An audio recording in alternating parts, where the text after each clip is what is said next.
We all knew it was coming, but Nik Ehlers is officially testing free agency, and now it's up to the Jets to figure out whether he's actually going to come back later or if it's time for Plan B.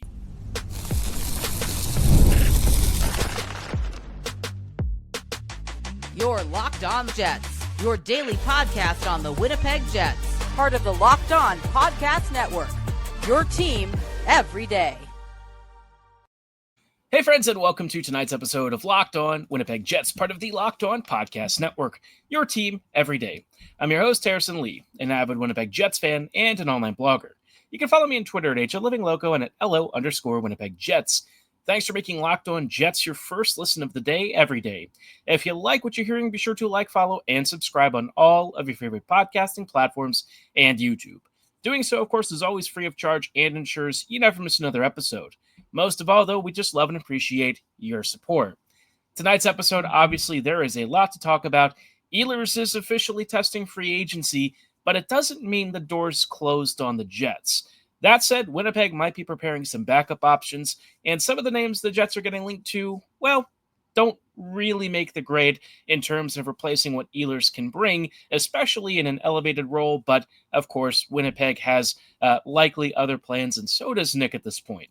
Amidst all this, the Jets might not only be losing Nikolai Ehlers, one of their guys, Luke Schenn, might want a change of scenery. I mean, it doesn't seem like it's been the best fit, and he might be on to greener pastures.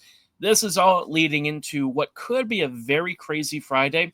We have one of our first ever decentralized NHL drafts, and that's going to lead to a lot of chaos. Teams are going to be making tons of deals. I think we're going to see one of the most active draft day in terms of transactions that we've ever seen.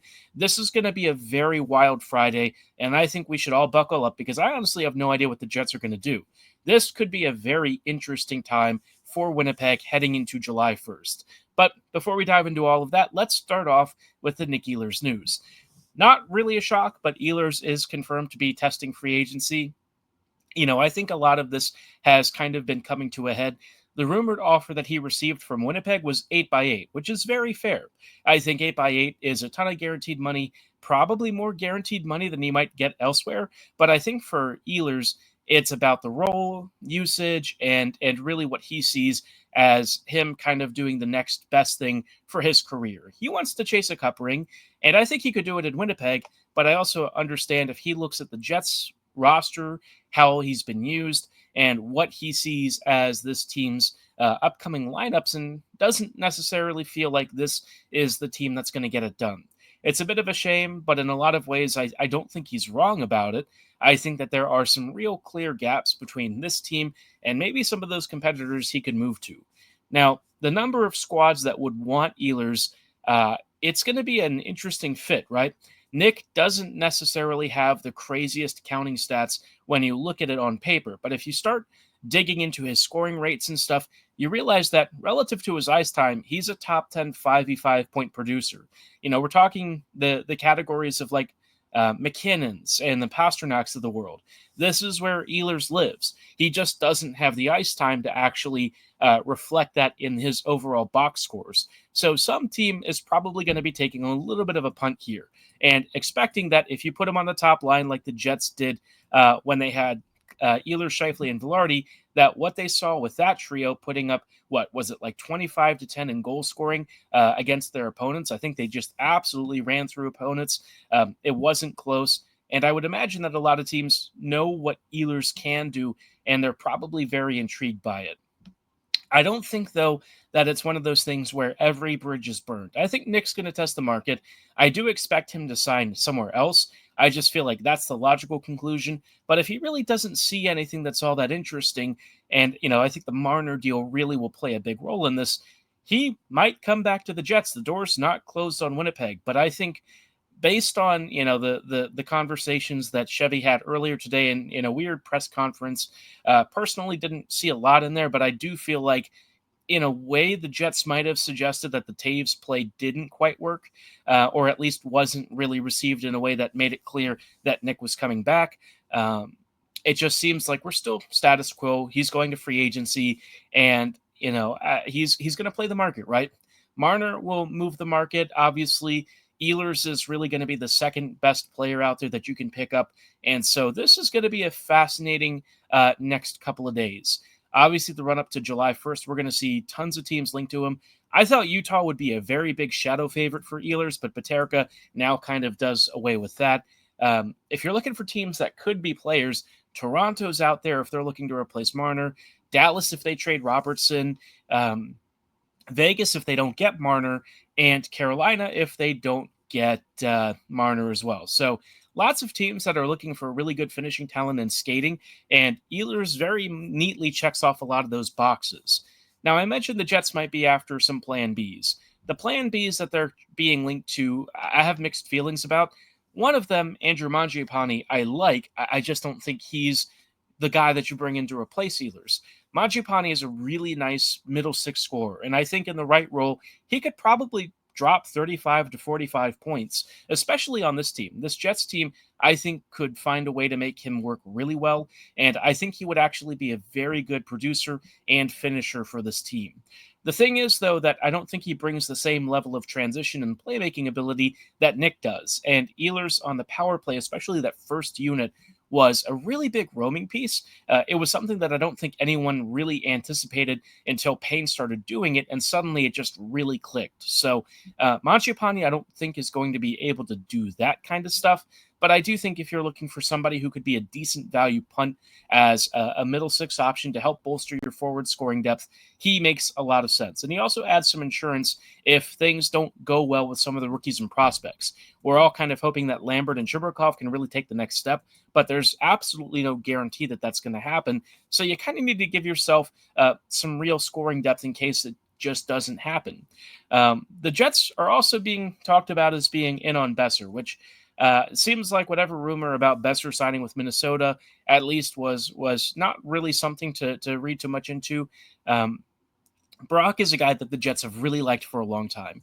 And I think Winnipeg was probably closer to bringing him in at some point in the past, or even at the draft years ago, maybe making that play for him. But Brock is an interesting one because, yes, he does actually score a lot of goals. Last year, he scored 40. This past year, he had like 25 or 30, something in that range.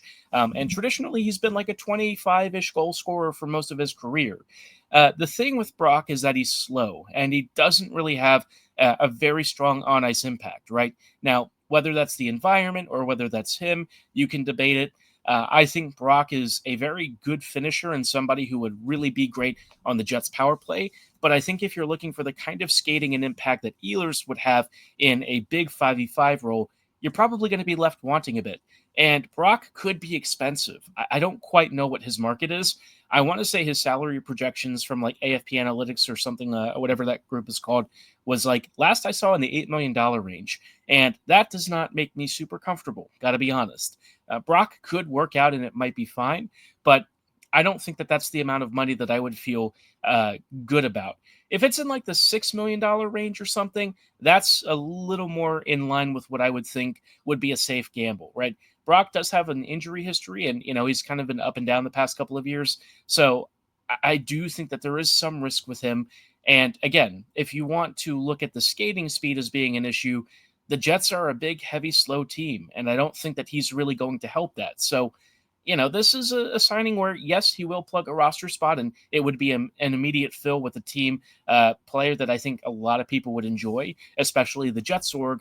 But I just feel like the fit doesn't quite align neatly. The Jets would need something else along with him, and I just don't know if that's going to happen if you bring Brock in. Everyone else is getting faster, and if the Jets spend this offseason getting older and slower, I'd ask some questions about what they can do in the postseason. That usually is what happens. I'm hoping that it's not the case this year, but we all kind of know what the team usually does when the postseason rolls around. So lots of interesting stuff, but amidst all of that, one way the Jets make it a bit faster is by changing their back end, and specifically Luke Schenn might be on the way out. We'll chat about why he could be moving coming right up. You ever checked your wallet and you ever wish, managing your money felt all the way easier? With Monarch Money, it can. Whether you're growing your savings or planning a big purchase, Monarch puts you in the driver's seat. It's like having your own personal CFO, giving you full visibility and control over your finances. Monarch Money is more than just a budgeting app, though. It's a complete financial command center. You can track all your accounts, investments, and spending in one place. It's in addition to managing your money, you can also start building your wealth and actually set goals. Now, if there was something that you looked at in your recent bank account statement, what stood out to you that was surprising? Monarch starts tracking pretty much everything, and you might realize that you're spending a lot more on movie subscriptions than you realized. It's one of those situations where you subscribe to 10 different services, you find out that you're spending like $100 a month. You need to cut some of that. Well, Monarch can help take control of your finances and help you be put in the driver's seat with Monarch Money. Use code LOCKEDONNHL at monarchmoney.com for 50% off your first year. That's monarchmoney.com, code LOCKEDONNHL for half off your first year. Hey friends, and welcome back to this episode of Locked On Winnipeg Jets, part of the Locked On Podcast Network, your team every day. Every day, thank you so much for rejoining us on tonight's episode as we are chatting a little bit about the rumored Luke Schenn exit, which is something that just broke within the past couple of hours. It was from Andy Strickland, so Strickland doesn't have the craziest track record with accuracy on leaks and stuff, but generally speaking, I don't think that this is one where his reputation would really need to come into question. It's Luke Schenn. And I think we saw the number of times that Schenn went to fly out to Nashville to be with his family and stuff. It's not a super convenient process going from Winnipeg to down south in the U.S. And so I kind of feel like just from a familial fit, this is probably something where Luke needs to move back home. This is one of those cases that maybe isn't even an org thing. It's just a living situation thing. And, with Schenn having another year on his deal, constantly having to fly back and forth between here and Nashville is probably not the most convenient process ever, especially with some of the travel challenges that now exist for a lot of folks. So this feels pretty sensible. Now, I will say if Schenn does go, at this point, I don't even care what the Jets get back. They spent like a second plus for him. Just dump the salary, right? Literally anyone who wants to bring his contract in at this point, if you can squeeze out like a fourth rounder or something, great. But I don't really care, right? I think the bigger thing is having the cap space and the roster spot back. And it also would kind of remove the competition for Colin Miller. Now, I did wonder if Colin Miller might be the guy who got moved. I love Miller personally. I think he's a really good third pairing D, but the Jets and specifically Arneal don't really seem to see it that way. When it was playoff time and often during the end of the regular season, once Schenn was here, you saw who the pecking order was. It was big, bad Schenn. And while Luke did deliver some really big hits, and it was certainly a sizable presence, the bad part of his game kind of showed up a lot more.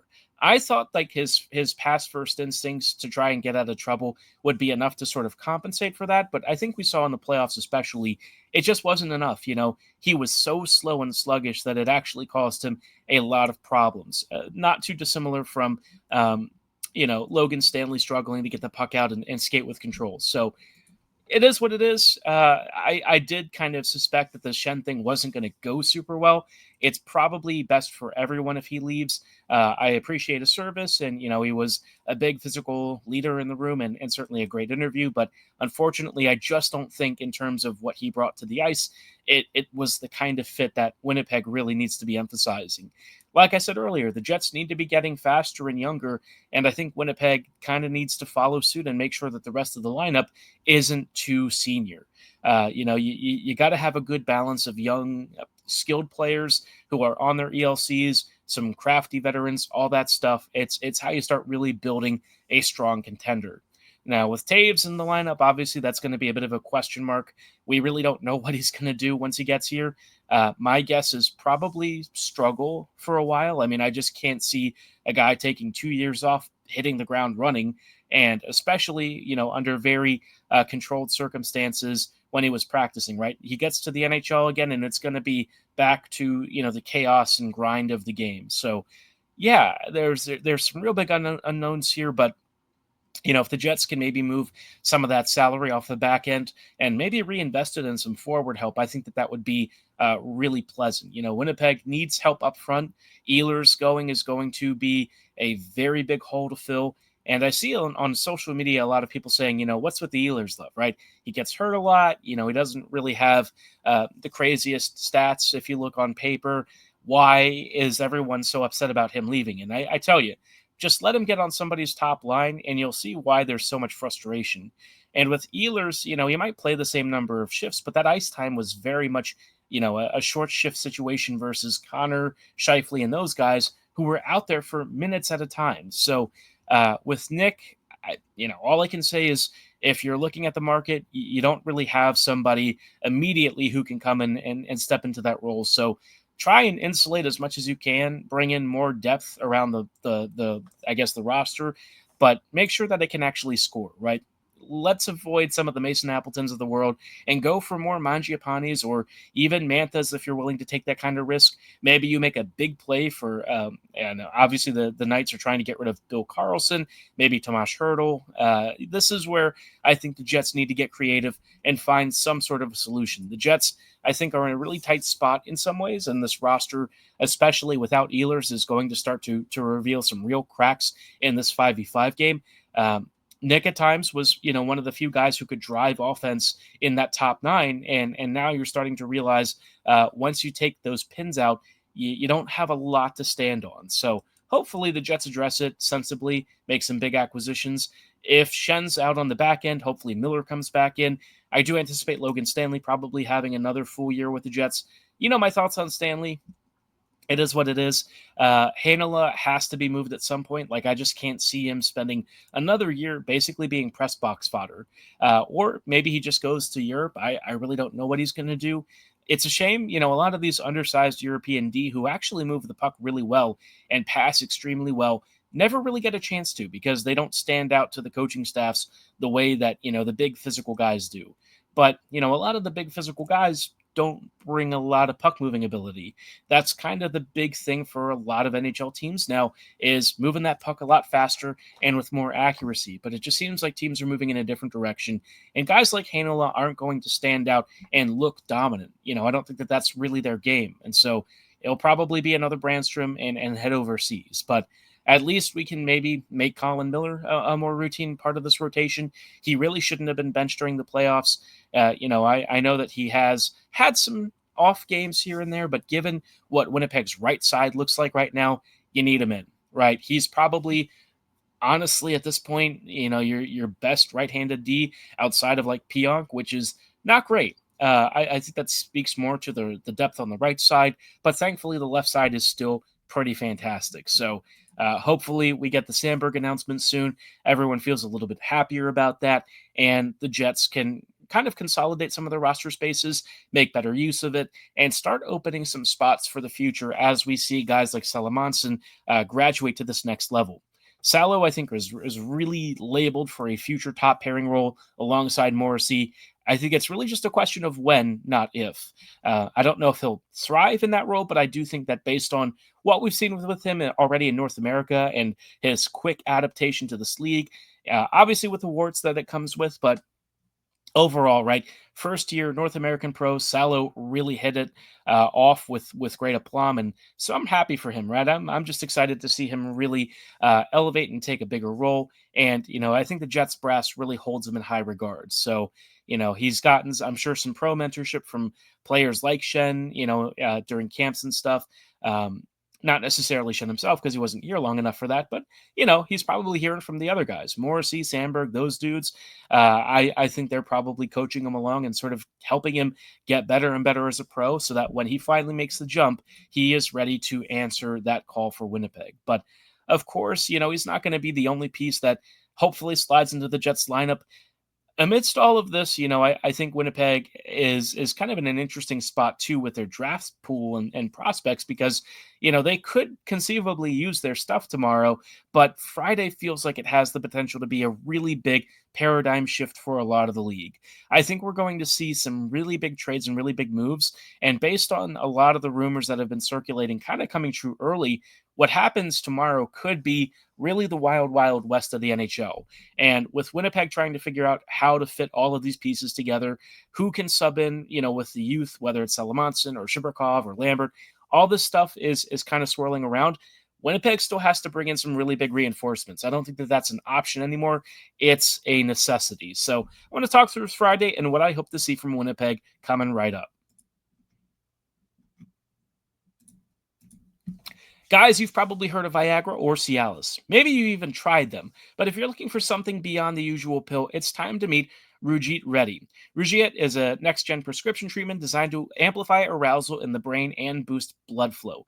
Unlike the usual pills that can take hours, Rugiet's 3-in-1 formula dissolves under your tongue and kicks in fast, on average in 15 minutes. And effects can last up to 36 hours, so you can stay confident and in control when the moment is right. If traditional options haven't worked, Rugiet might be the answer. Over 150,000 men have already made the switch. It's completely online, and Rugiet connects you with a board-certified doctor and helps ship your treatment discreetly to your door. So head to Rugiet.com/LockedOnNHL and use code LockedOnNHL to get 15% off today. That's RUGIET.com/LockedOnNHL and use promo code LockedOnNHL for 15% off. Individual results may vary with prescription treatment. Compounded drugs are permitted to be prescribed under federal law, but are not FDA approved and do not undergo FDA safety, effectiveness, or manufacturing review. Please review the Rugiet website for full safety information.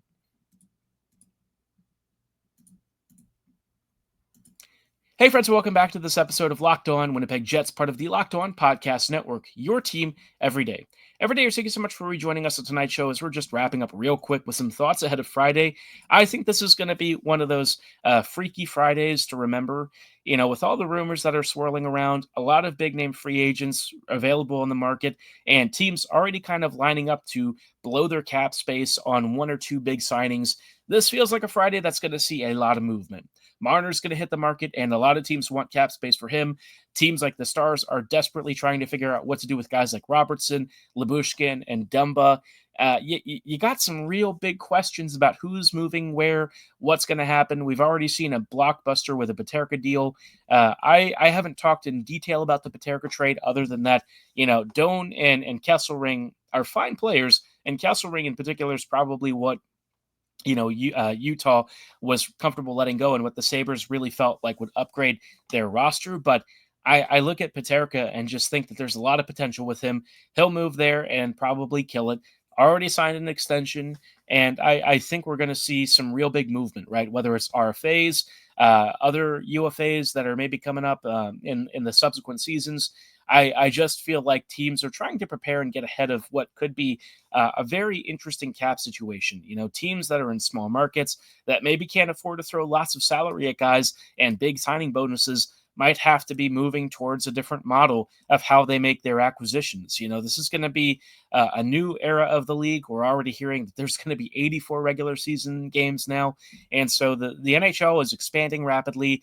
Apparently new expansion slots are ready for teams to start submitting applications. So it's going to be a very interesting next few years. And I think tomorrow could be the start with some really big trades and rumored signings, right? So I think for the Jets, I think the most important thing is don't get suckered into something. Make sure that you examine your options. You have a lot of assets to work with. And I saw some folks, suggesting why would anyone trade for a Jets first that's late? I think ordinarily I'd agree. I think this year, because the draft rankings are really all over the place, there's no consensus past like the first 8 or 10 picks. It makes it very likely that somebody that some team out there is going to want is going to fall to them at 28.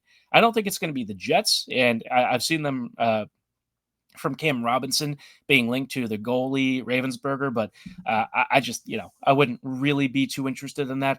I think if Winnipeg is serious about trying to get some real roster help in the event that Ehlers really does walk, and even if he did stay, they'd still need this help.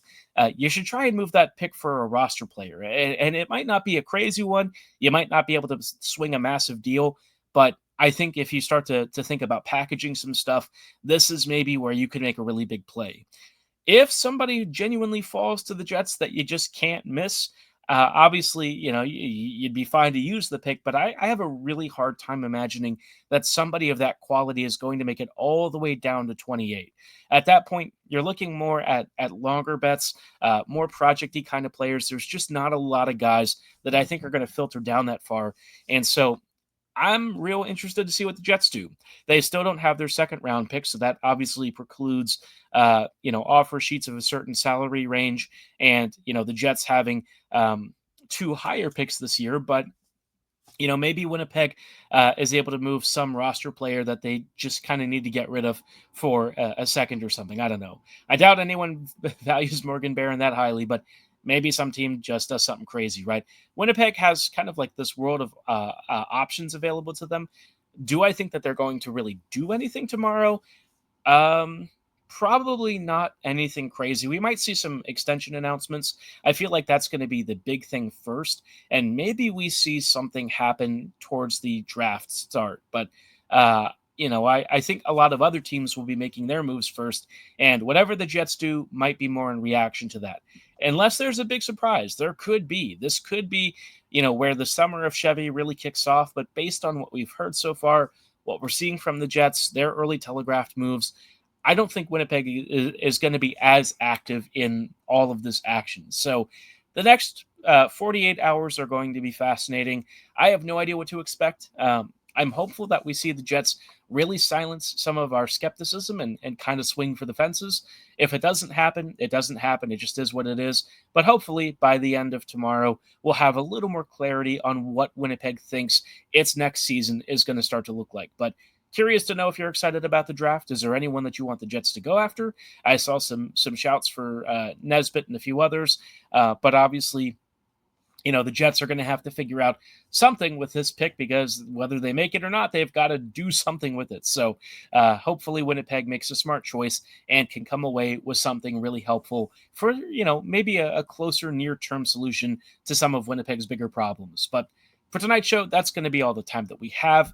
I thank you so much for listening and making Locked On Jets your first listen of the day every day. We'll talk about whatever the Jets do tomorrow and probably dive into some of what the rest of the league does, because the Jets aren't the only team in the Central that are making some moves. A lot of squads out there have already started to load up, and that's going to make next year's Central Division even more of a murderer's row, as if it wasn't already. But we'll dive into that tomorrow. For tonight's show, that's all the time that we've got. Thanks for listening. Have a great night. And as always, go Jets, go.